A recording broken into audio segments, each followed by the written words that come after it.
Edmond could only clasp his hands and exclaim, "Oh, my friend, speak not thus!" And then resuming all of his presence of mind, which he had for a moment staggered under this blow, and his strength, which had failed at the words of the old man, he said, "Oh, I have saved you once, and I will save you a second time." And raising the foot of the bed, he drew out the phial, still a third filled with the red liquor. "See," he exclaimed, "there still remains some of the magic draught. Quick, quick! Tell me what I must do this time. Are there any fresh instructions? Speak, my friend, I listen."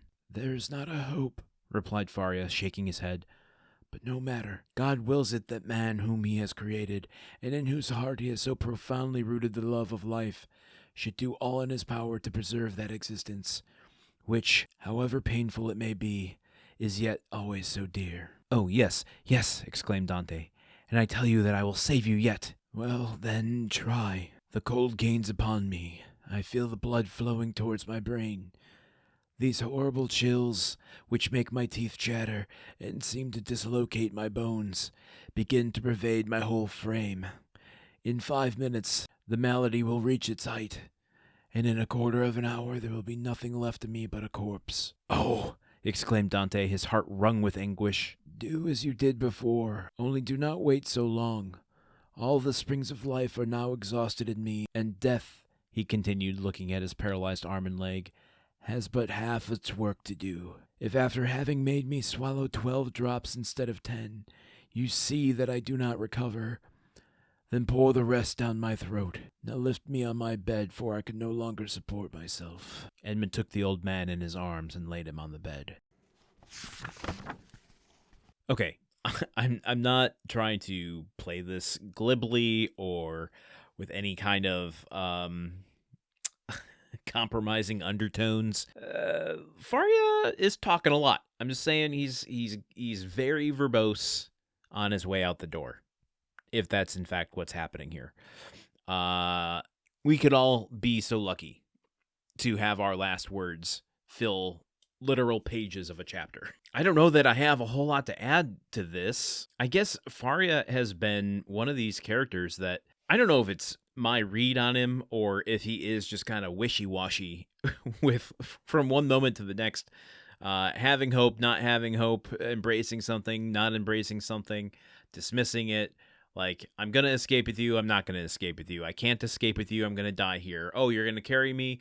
Well, then, okay, maybe we can escape together. No, I'm going to die here. Okay, you're going to stay with me till my final moments. That sounds good. But maybe we can still escape, right?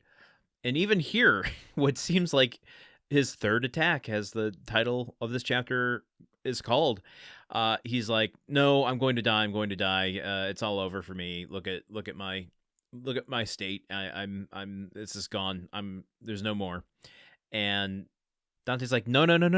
I'm going to save you. We still have your third medicine. Why would the chemist give you that third dose of medicine if it wasn't to save your life again? And Faria's like, well, okay, I guess if you want to try to save me, you can try to save me.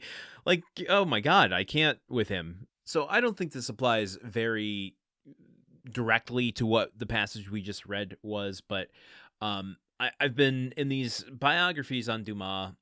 I've really been steeped in how Dumas kind of mythologized his own father.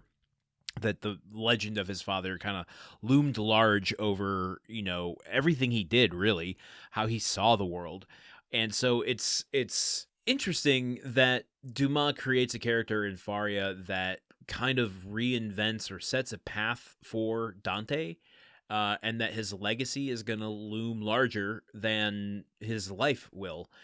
Again, I don't think that's a one-to-one, but I'm sure a psychologist, as our Stan the Fan, would have us start to look at these things through those lenses. A psychologist would probably say, yeah, there's, whether intentional or not, you are mirroring your feelings about your father in these paternal-like characters. So, is that worth noting?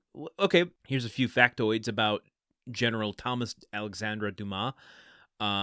He died when Alexandre Dumas was only 4, and he lived through obviously rising to the ranks of general, but then he was he has been betrayed by Napoleon and the government. He was imprisoned. He was ultimately impoverished. And he survived like amputation. He survived illness, captivity, like so much stuff. You can see where Dumas gets his penchant for adventure. I can imagine when your father passes at 4 and was a figure like General Thomas Alexandre Dumas, you have no choice but to romanticize all of that. You know, like I think we take for granted in this kind of post-Vietnam world we live in where, you know, we can see the realities of these things and we get 24-hour news cycles of the ramifications and speculations, and just like there's more skepticism and there's more cynicism.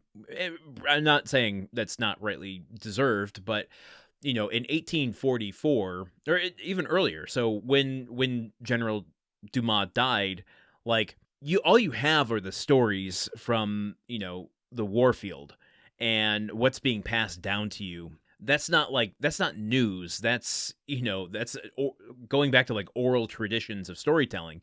So it's easy to see how someone can mythologize characters like that. And if you are shaping your own mind to mythologize paternal characters from that, you know, from age 4, like it makes perfect sense to me that they show up in his work.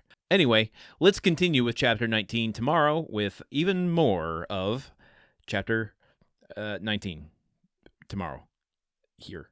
Yeah, boy, you know where to find me. Okay, goodbye. The Countdown of Monte Cristo is part of the Gruntwork Podcast Network.